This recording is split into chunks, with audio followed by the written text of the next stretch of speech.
할렐루야! 네, 반갑습니다. 임마누엘 교회 성도 여러분.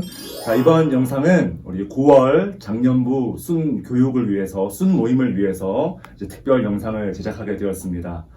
전체 진행을 맡은 이신형 목사고요. 우리 옆에 아주 귀한 패널 분들을 이 시간 한번 모셔봤습니다. 우리 한번 소개 먼저 부탁드릴까요? 네, 안녕하십니까 성도님들. 임마누엘 유치부 전도사 박성령입니다. 네, 감사합니다. 네, 반갑습니다. 네, 권성원 목사입니다. 반갑습니다. 네, 감사합니다. 네, 너무나 바쁘신, 모시기 힘든, 귀한 두 분을 모시고, 이렇게 순모임 영상을 함께 찍게 되어 참 기쁘게 생각을 합니다. 오늘 저희가 다룰 교재는요, 그리스도인의 삶의 발견이라는 소그룹 교재입니다. 이제 다가오는 9월부터 이제 본격적으로 일과 내용부터 시작을 하게 될 텐데요. 자, 오늘 이번 시간에는 일과 회심에 대해서 우리가 함께 다루어 보도록 하겠습니다. 성경적 회심이 무엇인지, 또한 성경 속에서 얼마나 다양한 인물들이 또 다양한 방식으로 예수님을 만나서 회심을 경험하게 되었는지, 또 그리고 마지막으로 우리 각자, 우리 모두를 불러주신 그 예수님의 사랑에 대해서 서로 함께 나누고 또 묵상하는 그런 시간 가져보도록 하겠습니다. 자, 본격적으로 모임을 시작하기 전에 우리 먼저 권승원 목사님께서 기도해 주시고 모임 시작하도록 하겠습니다. 네, 함께 기도하겠습니다. 선행해 주님 감사합니다. 하나님께서 우리를 한몸된 교회로 불러주시고 또 우리를 통하여서 영광받기 원하시는 주님, 우리의 모임이 하나님의 영광되는 모임 되기를 간절히 소망합니다. 이 순모임을 통하여서 하나님을 더욱 알아갈 뿐만 아니라 또 서로가 서로를 알아갈 때에 정말 각자의 그 고백을 통하여서 하나님께 영광 돌리고 또 그 안에서 참 사랑을 발견할 수 있는 귀한 시간 되게 하여 주시옵소서. 이 시간 온전히 주님께 올려드리오며 살아계신 예수님의 이름으로 기도드립니다. 아멘. 네, 감사합니다. 여러분은 회심하면 성경 속에서 어떤 인물이 가장 먼저 떠오르시나요? 아무래도 극적인 회심 그러면 열의 아홉은 아마 사도 바울을 떠올리지 않을까 그렇게 생각을 해보게 됩니다. 그래서 이 일과에 우리가 핵심적으로 다뤄볼 인물이 바로 이제 사도 바울의 회심이 되겠는데요. 자, 먼저 우리가 성경 오늘 본문 말씀을 먼저 함께 읽으면 좋겠습니다. 사도행전 9장 1절부터 22절까지 말씀인데요.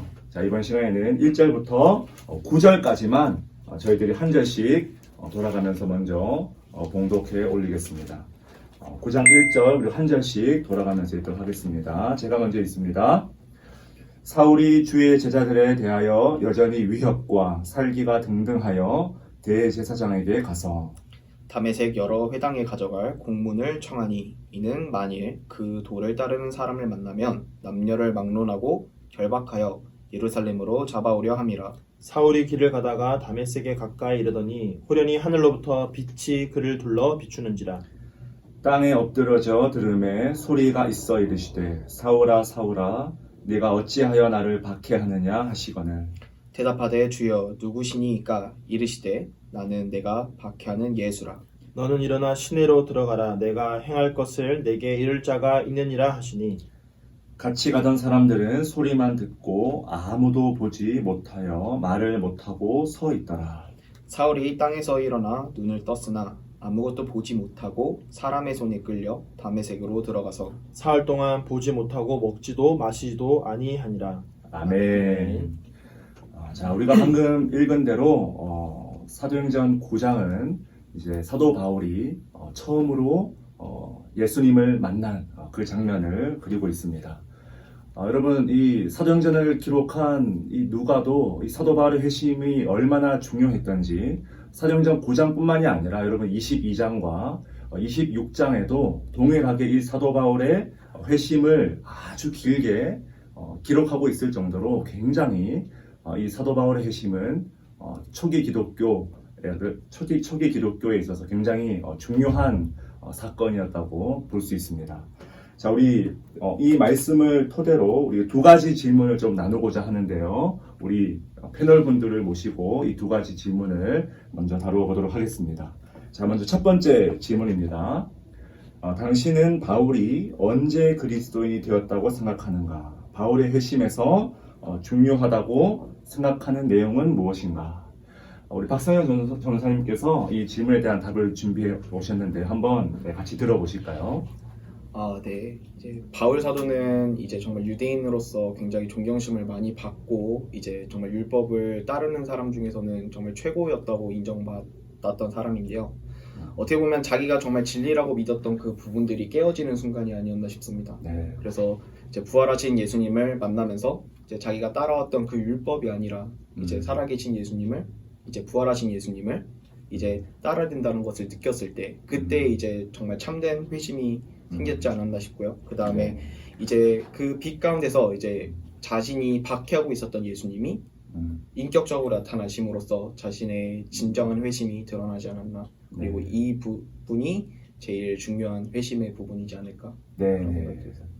결국 회심에서 중요한 것은 바울이 이전의 삶의 가장 큰 목표가 율법이었다면 이제는 빛 대신 그리스도, 그죠? 부활하신 그리스도.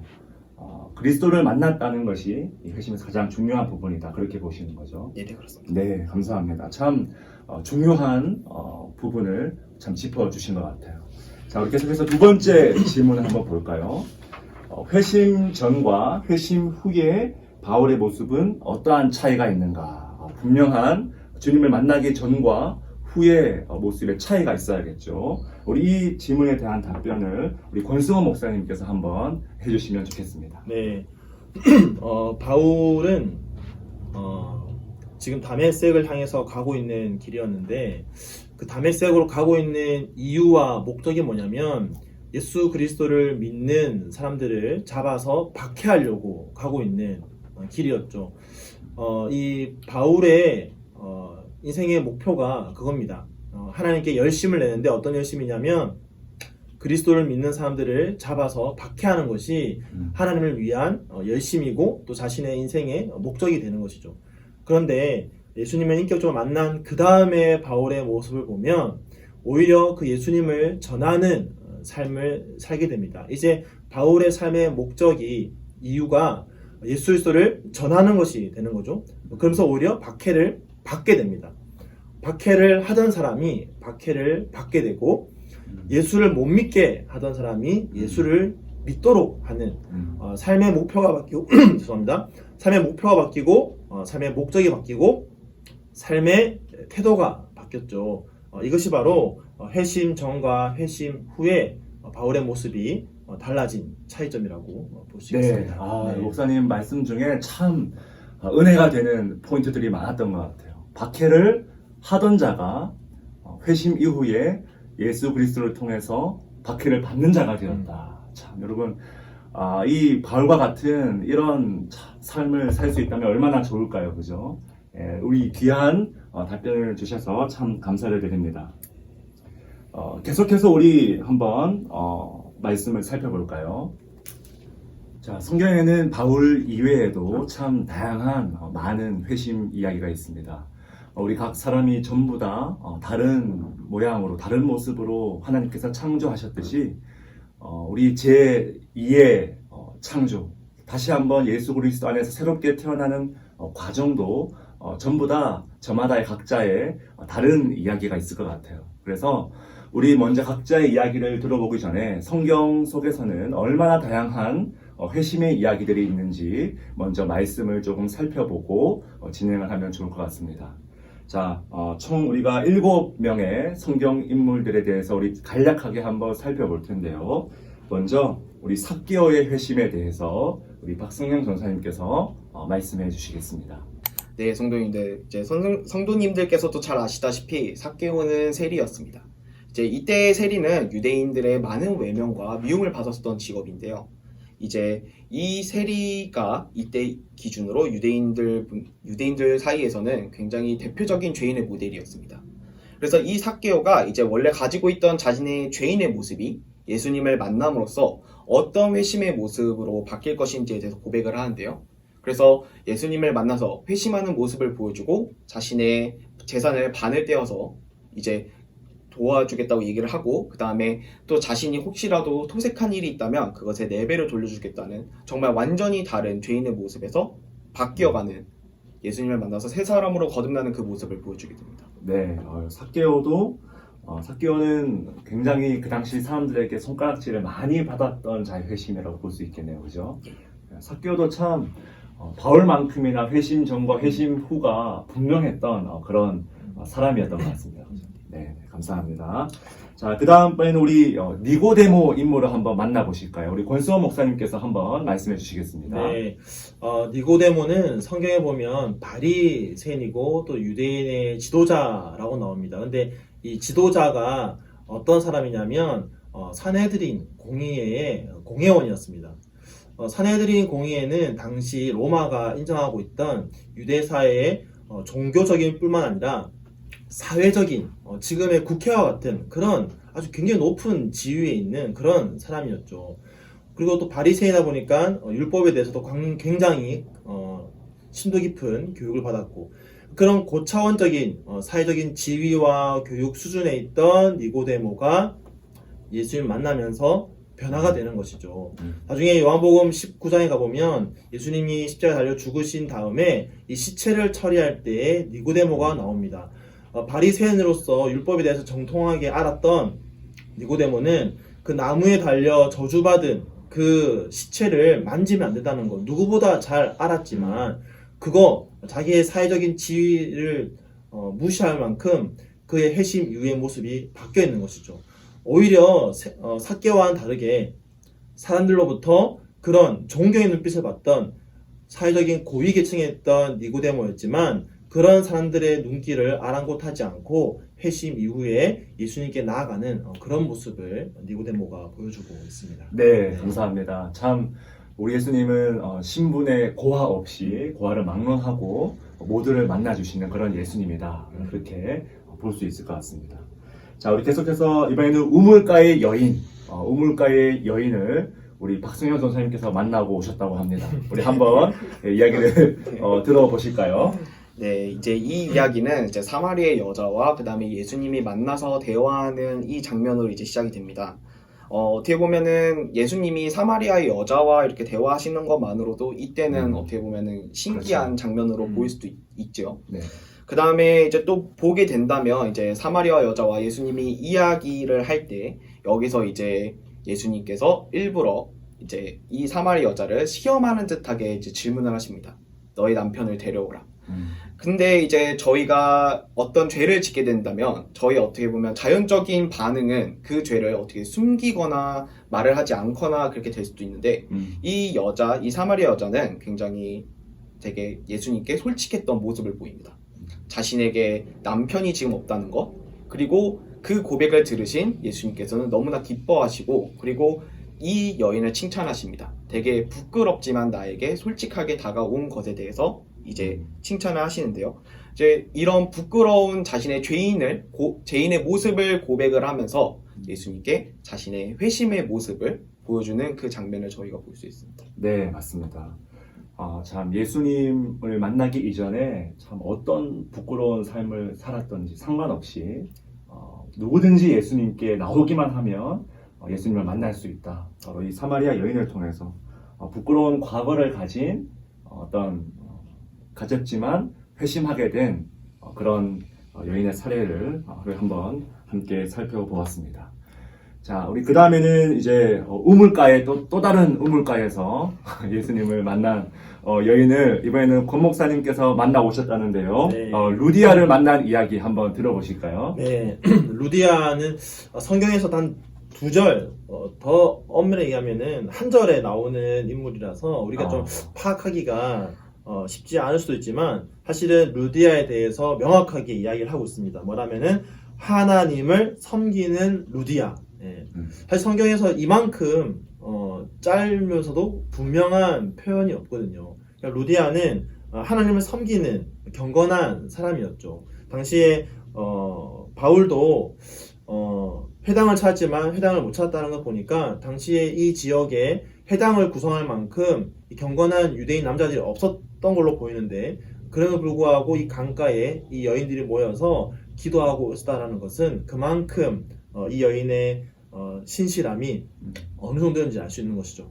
그렇게 신실한 여인이었기 때문에 바울의 말을 들을 때에 하나님께서 그 마음을 열어서 예수 그리스도를 영접하게 해 주셨던 것이 바로 루디아의 회심 이야기였습니다. 네, 맞습니다. 네. 루디아를 통해서 참 예수님을 만나는 것에는 뭐 그 어떤 장벽도, 그죠? 어떤 그런 것도 다 상관이 없다라는 것을 한번 보게 됩니다. 네, 감사합니다. 우리 계속해서 이번에는 감옥을 우리 박세민 전사님께서 좀 다녀오셨다고 합니다. 그리고 감옥에서 회심한 자 하면 누가 떠오르시나요? 바로 빌립보의 간수가 떠오르죠. 예, 우리 박세민 전사님 한번 말씀해 주실까요? 네, 이제 빌립보의 간수는 이제 바울과 신라가 이제 갇혀 있는 이 감옥에서 이제 감옥이 흔들리게 되면서 감옥문이 열리고 그 모습을 이제 간수가 보게 됐을 때 이제 자신의 직업으로서 해야 될 마땅한 일을 하지 못했을 때 이제 다가올 수 있는 그 결과가 이제 두려움으로써 이제 자신의 목숨을 해치려고 하는 잘못된 선택을 이제 하려고 합니다. 어떻게 보면 지금 이 간수도 죄로 인하여서 자신의 결과를 마무리 지으려고 하는데요. 하지만 이제 이 간수에게 바울이 이야기를 하면서 자신의 이제 죄로 이 결과를 만들려고 하는 모습을 회심으로써 다른 모습으로 새로운 인생을 시작하게 해주는 그런 장면을 보여주고 있습니다. 그렇죠. 빌립보의 간수야말로 정말 죽음으로써 자신의 어떤 그런 위기를 모면하려고 했던, 자살로 생을 마감하려고 했던 자가 그 바울의 그 주 예수를 믿으라, 그죠? 그 말을 듣고 회심하게 된, 어떻게 보면 바울만큼이나 참 극적인 그런 회심이 아니었나. 자, 우리 주위에도 이렇게 삶에 대한 목적을 상실하고 정말 극단적인 선택을 하려고 하는 사람들이 참 많이 있음을 보게 되는데, 참 이 빌립보의 간수를 보면서 우리의 사명에 대해서 다시 한번 생각해 보게 되는 것 같습니다. 네, 감사합니다. 자, 우리 그 다음 만나볼 인물은요, 베레아 사람들. 우리 성도님들이 들으시기에 조금 생소할 수도 있겠는데요. 이 베레아 사람들의 회심에 대해서 우리가 어떤 특징을 발견할 수 있을지 우리 권수원 목사님 한번 말씀해 주십시오. 네, 이 사도행전 10장에 보면은 베레아에 있는 사람들이 나오는데요. 이 사람들을 성경이 어떻게 표현하고 있냐면 간절한 마음으로 말씀을 받고 이것이 그러한가 하여 날마다 성경을 상고하였다라고 말합니다. 성경의 말씀을 받을 뿐만 아니라 정말 그것이 진리인지 아닌지를 끝없이 진리를 추구했던 사람들이죠. 사실은 모든 사람들이 죽음에 대해서 또 우리의 삶의 진리에 대해서 굉장히 궁금해하고요. 그냥 알고 싶어 합니다. 근데 그것을 알고 싶어 하지만 추구하고 있는 사람이 있는 반면에 그저 회피하는 사람이 있죠. 근데 이 베레아 사람들은 그 진리를 알고자 끝없이 추구했던 사람들이었고, 그런 자들에게 예수님께서 이들에게 찾아가셔서 이들의 마음의 문을 여시고 그들에게 참 진리를 깨닫게 해주셨던 역사가 바로 이 베레아 사람들에게 있었던 회심의 역사였습니다. 네, 맞습니다. 우리 권성호 선생님 잘 말씀해 주셨다시피 요즘에도 정말 진리 그 자체를 추구하는 과정 가운데 참 드문 사례긴 하지만 그래도 예수님을 또 만나는 그런 사례도 참 볼 수 있을 것 같은데, 그 케이스가 바로 이 베레아 사람들에 해당하지 않나라는 생각을 잠시 해보게 됩니다. 자, 마지막으로 살펴볼 인물은 디모데라는 인물인데요. 디모데의 회심은 전형적으로 우리가 이제 모태 신앙의 회심이다, 그렇게 알고 있습니다. 바울도 디모데를 향해서 그렇게 얘기했죠. 너의 믿음은 너의 외조모 로이스와 어머니 유니게 속에 있던 그 믿음이다. 대대로 가정에서부터 내려오는 믿음을 잘 소유하고 간직했을 때 예수님을 또 인격적으로 만난 그런 디모데의 회심까지 우리가 살펴볼 수 있을 것 같습니다. 자, 이처럼 우리가 지금까지 7명의 성경의 인물들을 살펴봤는데요. 참 한 사람도 겹치는 사람이 없이 정말 다양한 방식으로 예수님을 만난 것을 우리가 살펴볼 수 있습니다. 자, 이제 우리가 바울까지 포함해서 총 8분의 인물의 회심을 살펴보았는데요. 자, 우리 이제 이번에는 마지막으로 우리 각자의 회심의 이야기를 해보는 시간을 가지면 좋을 것 같습니다. 사실 가장 중요한 질문이고 이 과의 핵심이라고 할 수 있는데요. 여러분들도 지금까지 이 소그룹 공부를 영상으로 함께 하셨다면 지금은 각자 잠시 이 영상을 먼저 멈추시고 먼저 나 자신을 예수님께서 어떻게 나를 만나 주셨는지 한번 곰곰이 생각해 보는 것도 좋을 것 같습니다. 대답하기 힘드신 분들은 여기 우리가 방금 살펴본 대로 나의 회심은 삭개오에 조금 더 가까운 것 같다. 아니면 나의 회심은 베레아 사람들과 좀 비슷할 것 같다. 이렇게 조금 말문을 여시는 것도 나눔을 진행하시는데 중요한 팁이 될 수 있을 것 같습니다. 자, 이제 오늘 우리가 함께 나눈 이 성경 말씀을 적용과 또 나누어 보는 시간을 가져보도록 하겠습니다. 우리 함께 모신 이 두 분의 간증 이야기를 잠시 듣게 될 텐데요. 시간을 내어서 오늘 이 적용 질문해 보시면 시간을 내어 당신의 신앙 여정에 대한 이야기를 글로 써보라. 사실 신앙의 우리가 이력서라고도 많이 부르는데 이 두 분의 이 예수님을 만난 이야기, 회심의 이야기, 흥미진진한 이야기를 우리가 함께 차례로 들어보는 시간을 가져보겠습니다. 이번엔 먼저 권승원 목사님께서 한번 말씀해 주실까요? 네. 저는 앞에 나왔던 여러 인물들 가운데 디모데 그리고 베레아 사람들하고 많이 비슷한 것 같습니다. 저도 부모님으로부터 신앙을 물려받아서 신실하신 부모님을 통해서 모태신앙으로 태어났고요.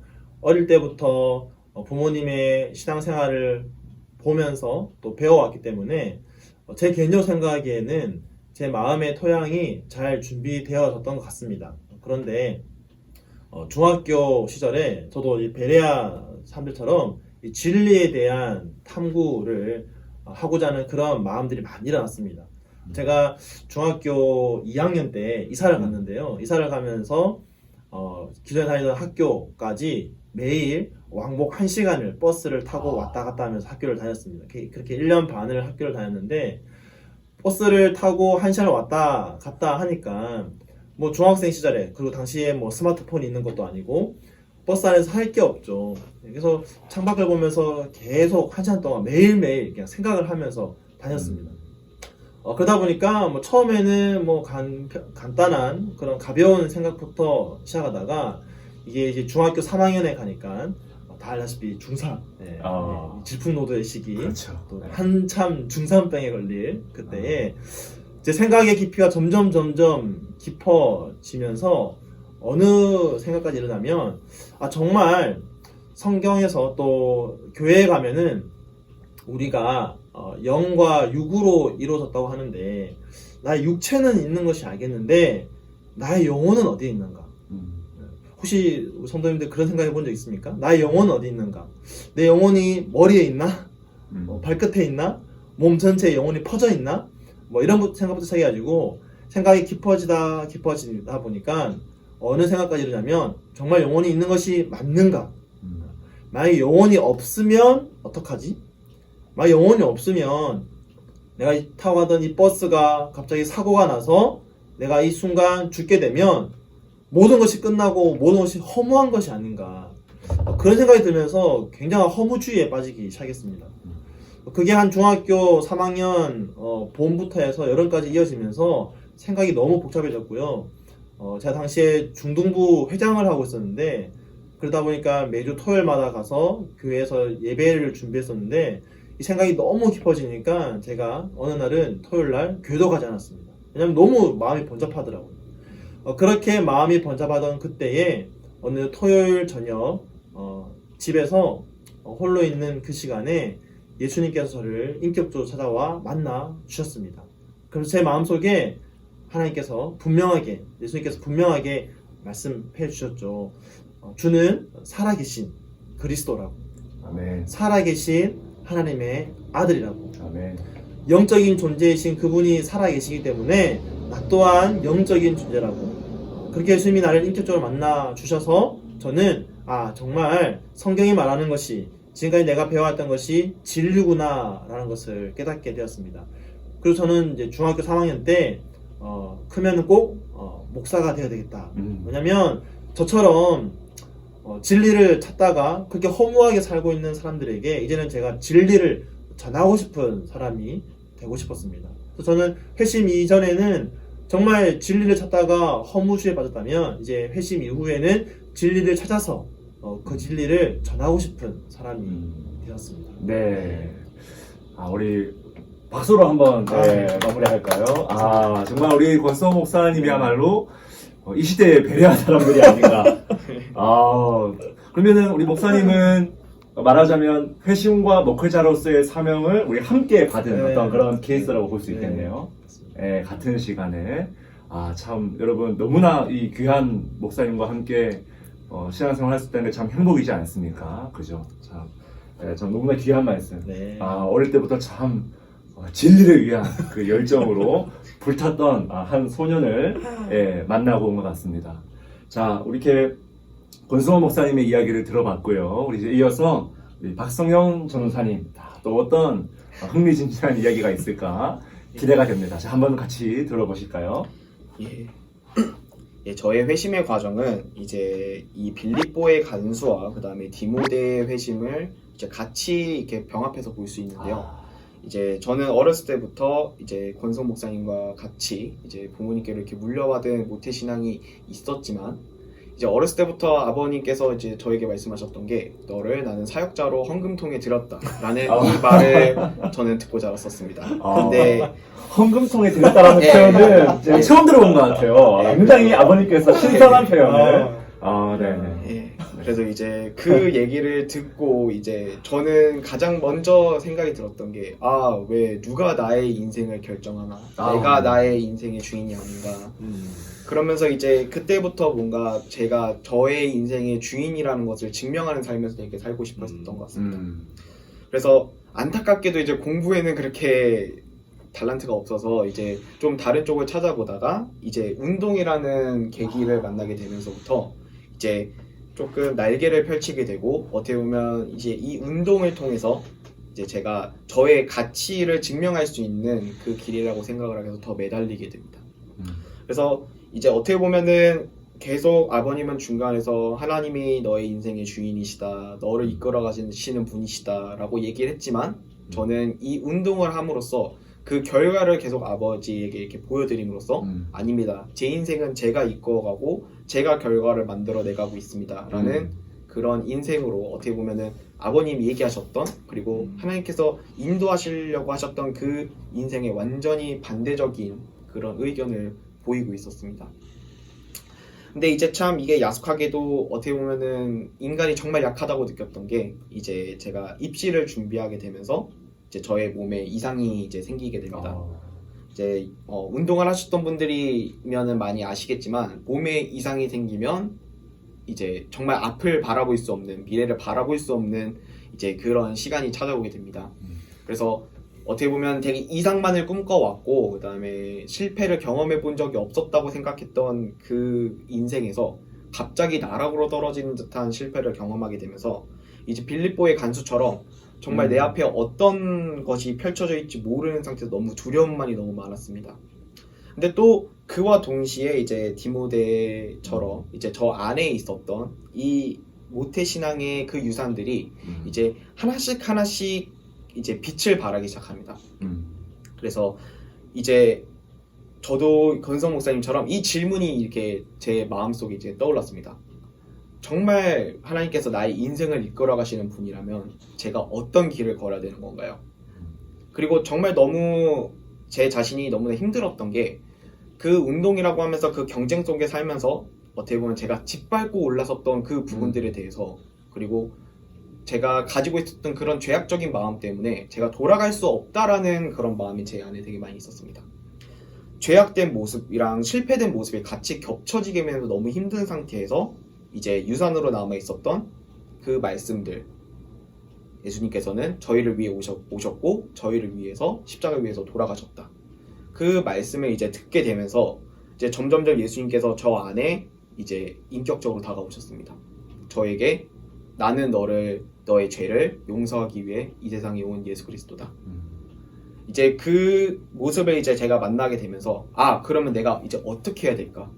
어떤 모습으로 내가 살아가야 될까?